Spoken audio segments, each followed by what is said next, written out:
All right, welcome back. So we finished off last time. We decided we might not be able to afford this car, but one thing that we need to think about is we calculated the price of this car as um, only having to do with financing the car and purchasing it. But when we're thinking about budgeting, we need to also think about, is this the only cost of owning the car? Is this the total cost? The financing, just the purchase? Well, no. There's lots of other things. So if you're in class, I would have you list all the other things you have to pay for when you get a car. So yeah, Grumpy Cat says no, it's not the total cost. So other considerations, car insurance. So car insurance is going to be a monthly or perhaps twice a year expense. And so you want to think about getting a quote before you go into the dealership. You've got to have insurance on the car before you leave with it, and getting it while you're already there, it's too late. You need to budget this in to your annual cash budget and see if you can afford the payments and the car insurance. Maintenance and operation. A lot of cars come with maintenance schedules, and then you can also look back on predicted fuel usage, oil cost, etc. All of these things have to be paid for and have to be planned for in the annual cash budget. So affordability, once again, goes beyond just being able to purchase the car. Depreciation is something we don't often think about. Some cars lose value very quickly. Some cars hold their value.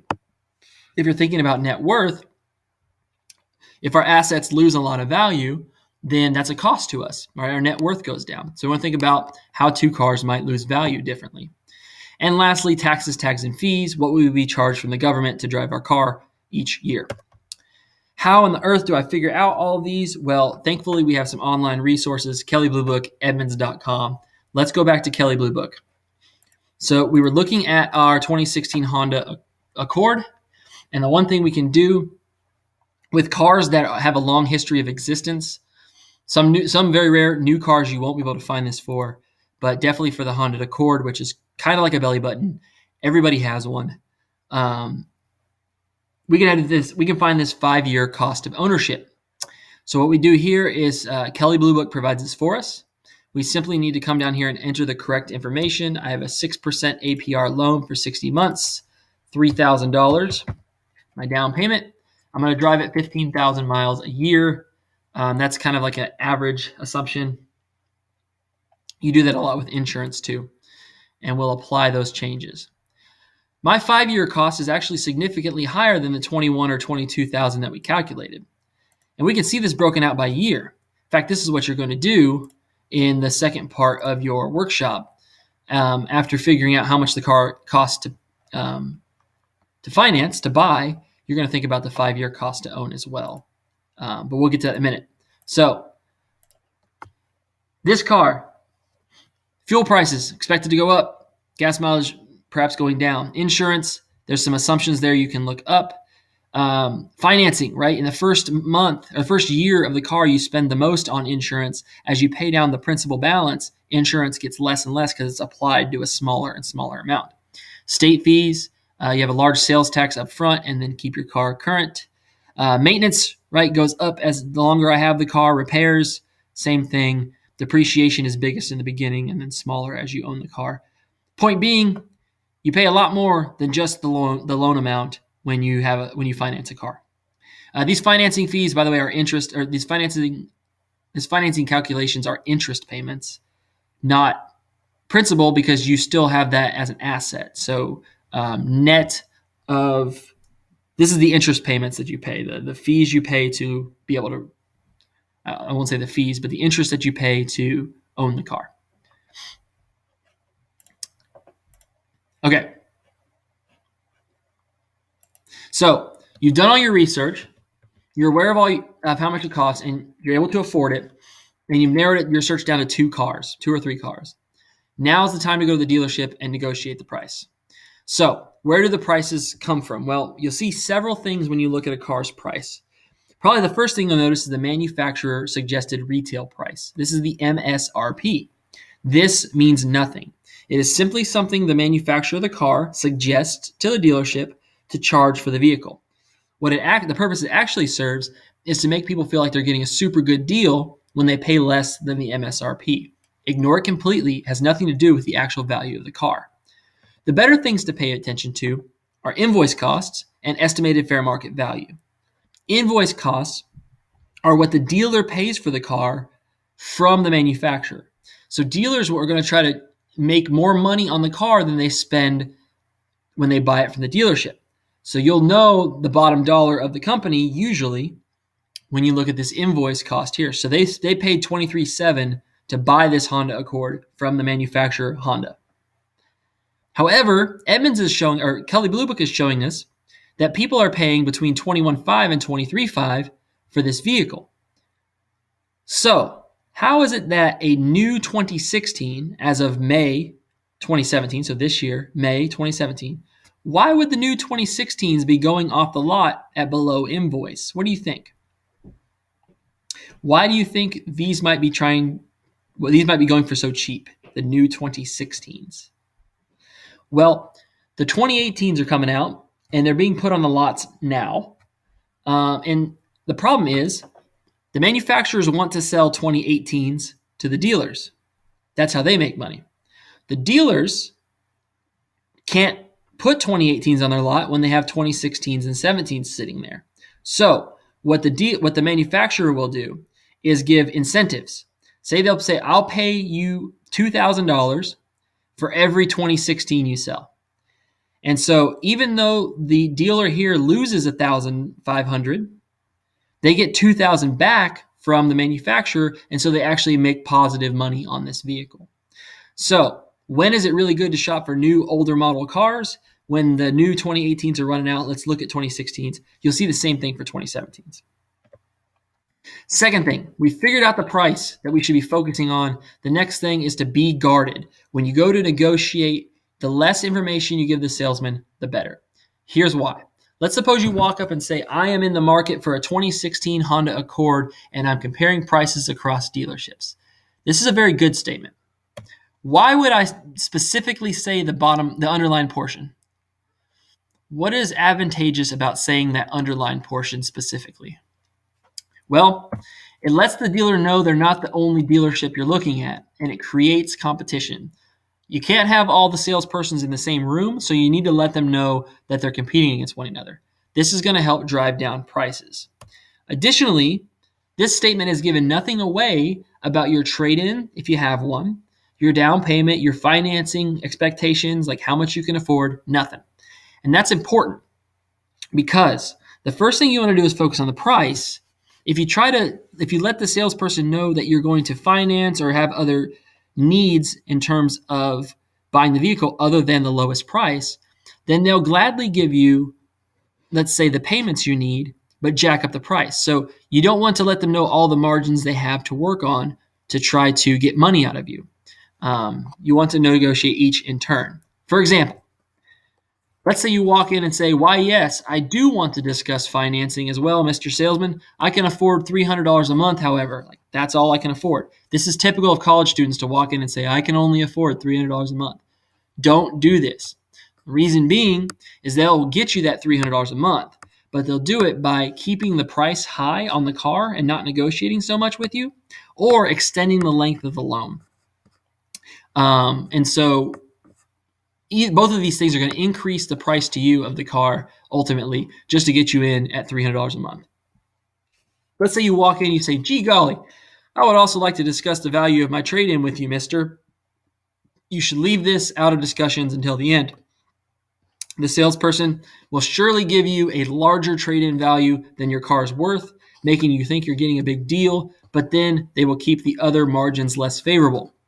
In sum, negotiate the price and only the price first, because much of what follows is based off the price of the car. After you negotiate the price, then negotiate the value of your trade-in, then negotiate your financing, either one in either order. But you'll probably have to do the trade-in. Yeah, you have to do the trade-in before the financing, so you know how much you're actually financing. And so this is going to require additional research, but prices first, then you negotiate the other parameters in turn. That prevents the salesman from moving them around before you get to negotiating them. All right, so now that you've learned about how to do all of that, let's go back to our workshop and let's do Number three, ABC. So I want you to figure out the prices of the cars that you're looking at by looking at new 2016 versions of both cars. List their invoice cost and their new prices. And then I want you to use your time value of money techniques that you've learned to figure out what your monthly payments will be for both cars. Which one's going to have the cheaper monthly payments? Well, if they're the same financing firms or financing terms, it's going to depend on price, right? Then I want you to go down, like we did on Kelley Blue Book, and find the 5-year cost of ownership. One car might be cheaper with payments, but it might have a much higher 5-year cost of ownership. So you'd want to know about that. When you're done with that, come back to the slides. All right, now let's see how good you've gotten. Here's a video we're going to watch about how to make a deal at a dealership. What we have is somebody who works at Edmunds.com going undercover and buying a car. And he is an expert at negotiating deals for cars. And so we can learn a lot from them. What I want you to focus on, see if you can identify the things we've already learned and see if you can find some things that they say that we haven't learned yet.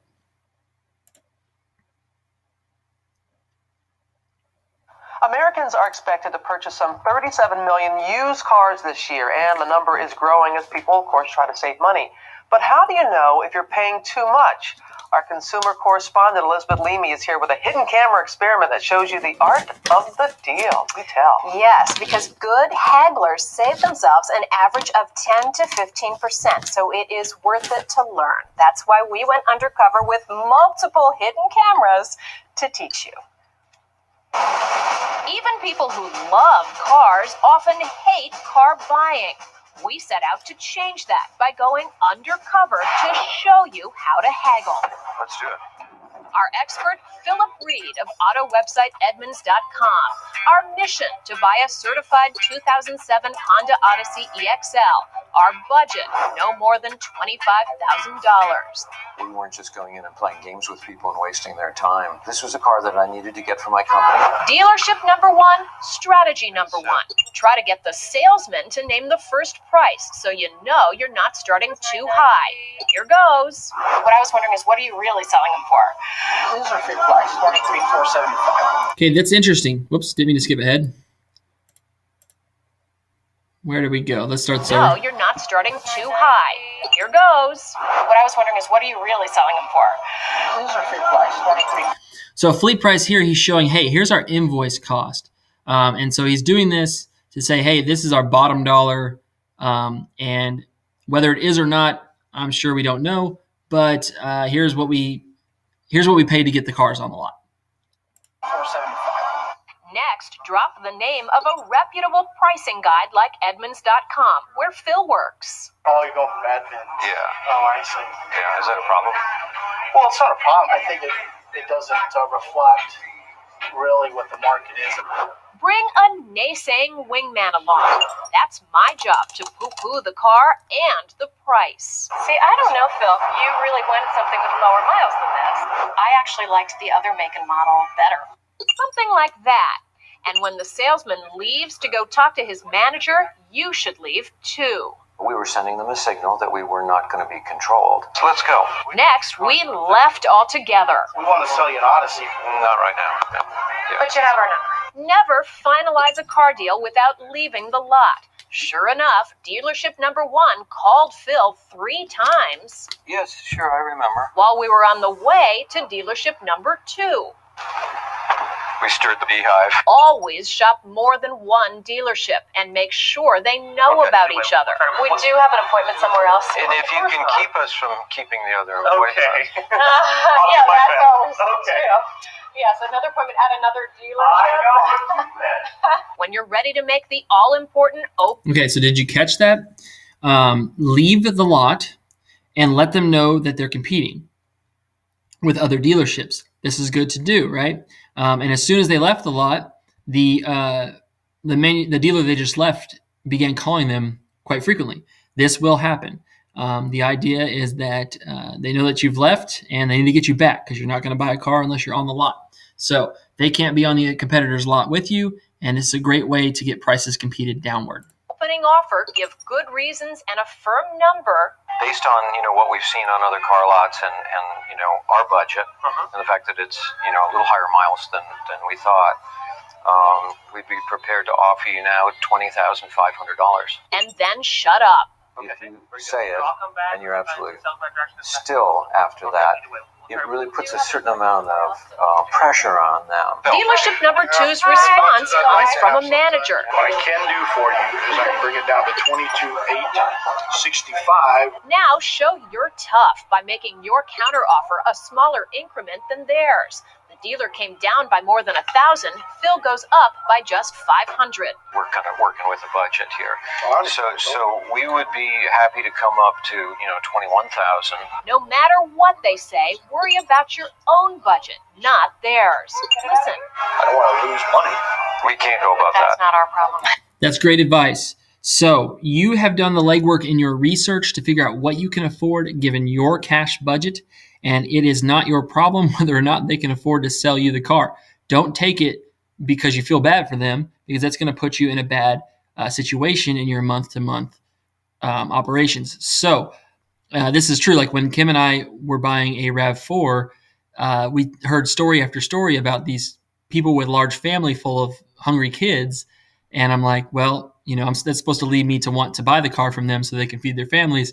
And I certainly hope that they can. But again, that's their budgeting problem, not mine. I mean that in the nicest possible way. I totally understand. Shop at the end of the month and look for stale cars that have been sitting around for a while. I noticed here that they've had it for more than a month. The offer on the table is now $21,500.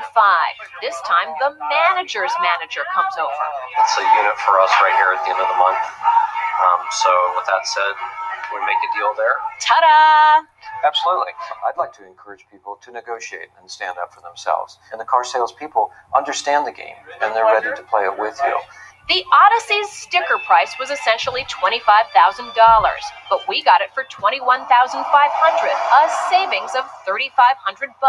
See, and I think this is incorrect for them to say that because the sticker price doesn't mean anything. What matters is the invoice cost, which they did get it below invoice cost or below the fleet cost, but also what other people are paying. Manufacturers want you to feel like you're getting this big savings based off the sticker price. And I think they caught this after filming and editing this video, because listen what happens next. All because we knew how to haggle. Everybody always worries that their neighbor got a better car deal than they did. Well, we know from Edmunds data that we paid $1,000 less than the average consumer does for that same type of vehicle, all with some good negotiating. Thanks, Eli. All right. There is another video here you can watch if you're a Big Bang Theory fan, where Leonard and Sheldon are trying to buy a sword from a comic book shop. Leonard is doing all of the right things with negotiating. Sheldon is basically blowing up the deal, doing everything wrong. If you're interested in seeing how well you've learned, you can see if you can identify the good things that Leonard's doing and the bad things that Sheldon's doing. So go finish your workshop. Question 4 asks you to make a choice on your car, and question 5 asks you to identify some negotiation strategies you're going to employ when you get into the dealership.